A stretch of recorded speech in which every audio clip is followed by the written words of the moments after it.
Okay, guys, so we have some shocking news here about Governor Tim Walz. So we talked the other day about his personal stock ownership, and we talked about, whoa, his finances and everything. And now we know what Tim Walz's net worth is. And this is pretty crazy because this article says Tim Walz's net worth is less than the average American's. This is insane. The vice presidential nominee for one of the two major parties has a net worth that's lower than the average American. It's crazy. So I'm saying the all-American working man demeanor of Tim Walz, Kamala Harris's new running mate, looks like it's not just an act. It definitely does not look like that. Saying financial disclosures show Tim Walz barely has any assets to his name. No stocks, bonds, or even property to call his own.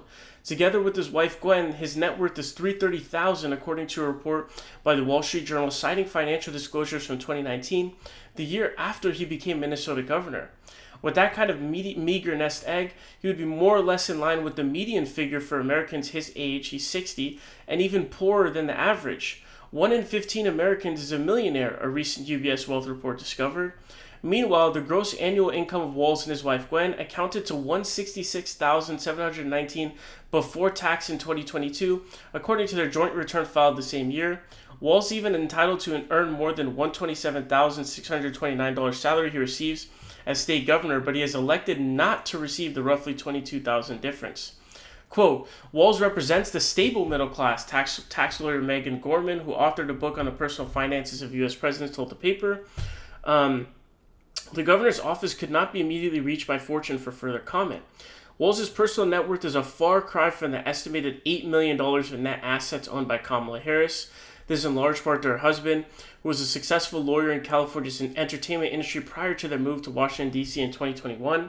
The contrast is even more stark when compared with their opponents. Donald Trump's net worth is estimated to be $4.8 billion, according to Forbes. Trump has fought hard against releasing any of his tax returns. And so this is going to be a big deal for Walz here because, like Hillary Clinton in 2016 really was able to fail hard in trying to say, like, hey, Trump, like, you're sort of the tax thief and all this stuff and the corrupter. You're the donors that's donating to politicians, because Trump was like, yeah, you're the politician that I was corrupting and I'm going to stop it, right?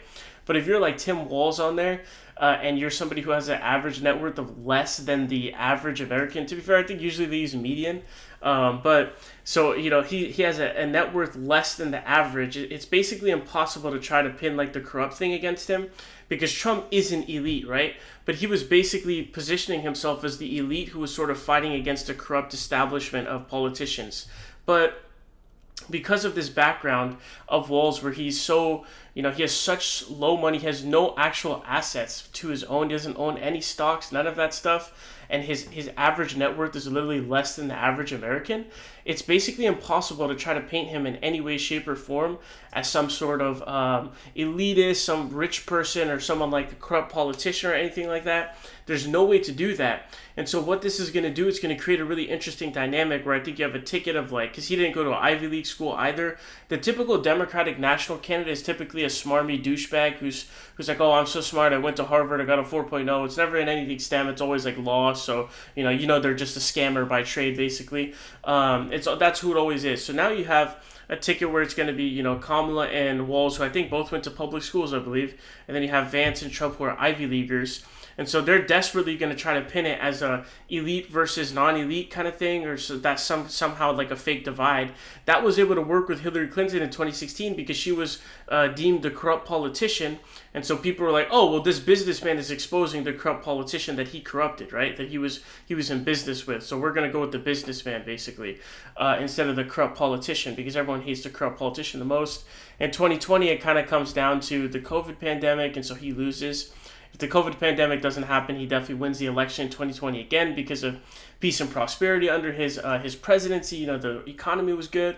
And so this is going to be a great neutralizer against it because the guy has a $4.8 billion net worth, and then Tim Walz now has one that's literally less than the average American. And even like for Vance and for both Vance and for Kamala Harris, because I think they're both like 8 million and 10 million, it says Walz's direct competitor, former venture capitalist J.D. Vance, is also wealthy. He and his wife have a joint net worth of up to $10.4 billion plus real estate, the Wall Street Journal found.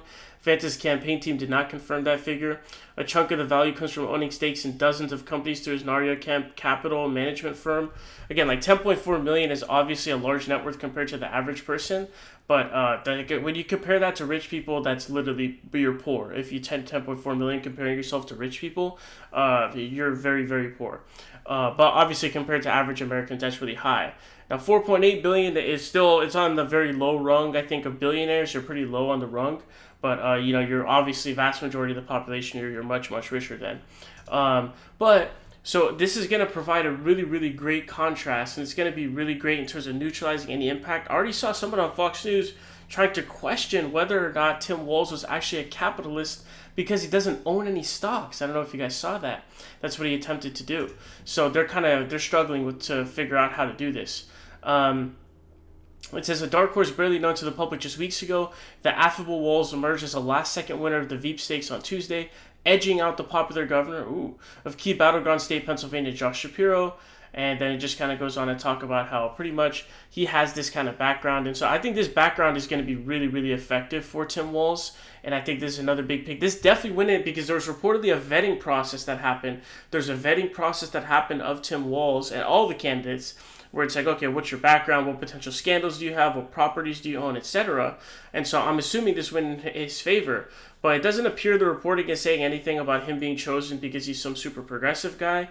It looks like he was chosen because they had a good vibe, and he's not looking to be president. He's good with being vice president. Fetterman was basically telling the Kamala campaign, like, yo, like, don't choose Shapiro, don't choose Shapiro. He's ambitious, he's going to put politics over people, etc. And so this appears to be one of the reasons why Tim Walz is picked at all. Let me know what your thoughts are down below. But Tim Walz's net worth is less than the average American's. He owns no stocks, pretty much has nothing. He just has his governor's salary, basically. And both of them were public school teachers, him and his wife, prior to this.